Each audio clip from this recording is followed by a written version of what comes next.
Bonjour à tous, bonjour à tous. Salam alaikum, salam alaikum. Mirasila pia yanga kom jeda.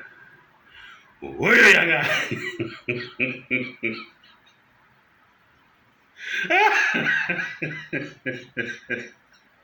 Dice ga gisibi.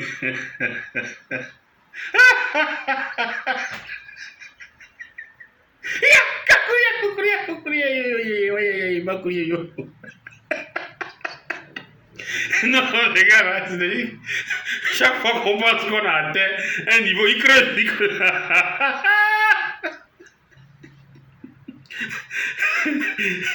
Je me suis réveillé encore avec. Aujourd'hui, on va passer le temps à rigoler un peu seulement parce que. Tiens! Non! Alors, la petite histoire, hein, la première.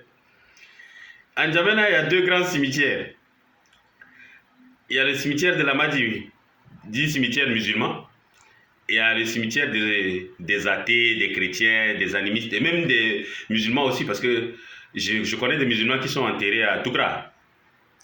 Avant, c'était Walia. Alors, comme ça, les fossoyeurs du cimetière de la Madila sont des fonctionnaires. Ils sont payés par l'État.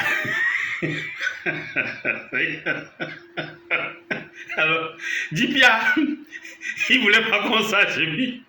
Malheureusement pour eux, hier, il y a eu un mouvement d'humeur. Les fossoyeurs de la Madila, ils ont demandé une augmentation de salaire.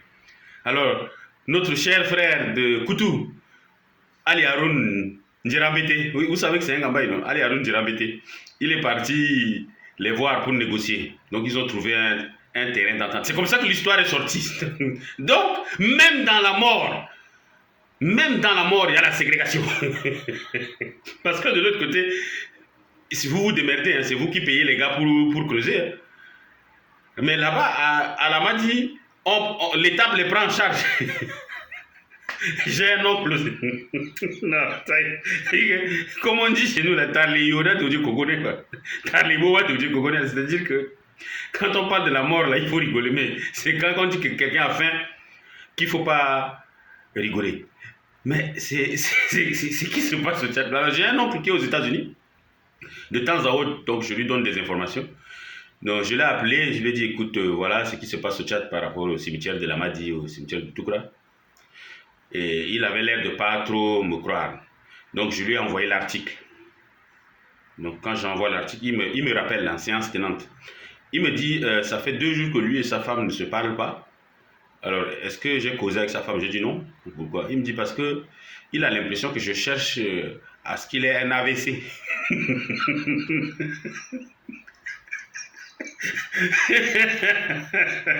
me dis, je sais pourquoi tu es un AVC, pourquoi?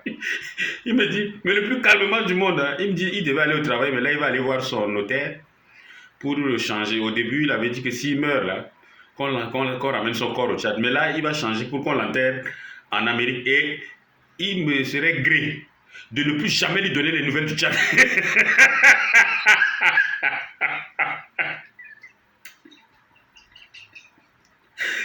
Non, c'est-à-dire, c'est que même dans la mort, mais ça là, quand on va parler, vous allez dire que oui, on tape sur vous, on n'aime pas ceci, on n'aime pas cela. Regardez ça là, même dans la mort, il y a déjà ma fille motte.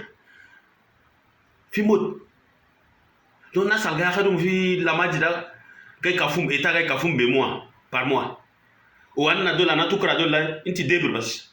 Da, kan nas, kan hadjoda, torugal voilà, nas may doruku, nas ils sont. Ça là, comment vous appelez ça?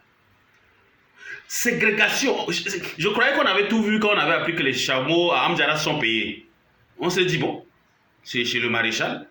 Mais là, dans la mort. Aïe! Yajama. Ça là, les gens sont tellement choqués que vous ne pouvez même pas imaginer. Vous ne pouvez pas imaginer. Même dans la mort, là, vous avez fait la ségrégation d'État. Bon. Écoutez, on va en rigoler. Hein. Qu'est-ce que vous voulez que je vous dise? Hein, on va en rigoler, on va dénoncer en espérant que ceux de... Et vous allez un peu... Et ils ont dit même qu'on va recruter. Ouais, j'ai oublié cette partie-là. Ouais. Ils vont les renforcer. On va recruter encore. Ils vont rajouter...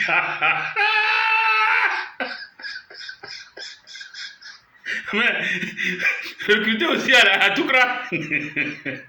Les parents déjà qui sont dans la souffrance avec la perte d'un être cher, il faut encore qu'ils payent des fossoyeurs. Pardon, excusez-moi.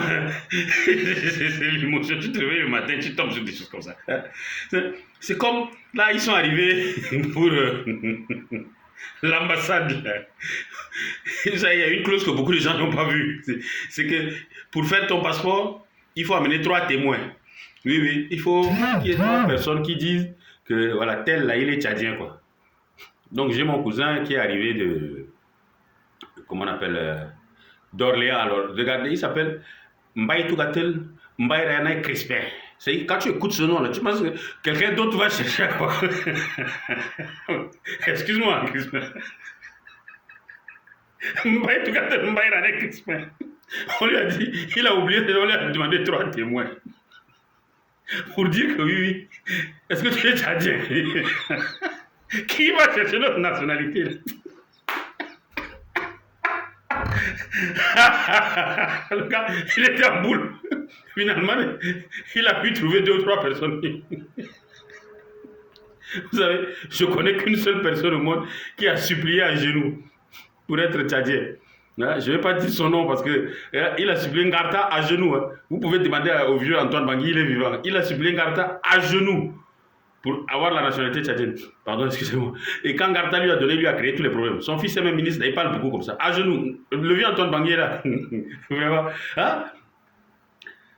Donc, il faut que vous revoyez certaines choses-là. Parce que ça fait du mal aux gens. Ça fait du mal aux gens. Tu es né tchadien, tu aimes ton pays et tout, et on te demande d'avoir des témoins pour qu'ils viennent certifier. Oui, c'est un tchadien. Mais c'est quoi ça là? Bon, quand cela ne tient, il a pu trouver des gens dans la rue qui ont certifié que Crispin, il est tchadien.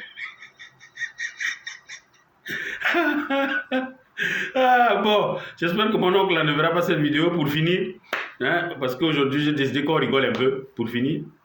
Alors, il y a un ministre qui est de passage ici à Paris, un ancien ministre, pardon, mais il a un rang quand même maintenant quelque part. Alors, il nous racontait une histoire. Alors, je lui ai posé la question comme ça, je lui ai dit, mais pourquoi les fils de David, les Zacharia et tout ça, ils s'en prennent à caca et tout ça, pourtant ils pouvaient s'unir, pourquoi et tout ça.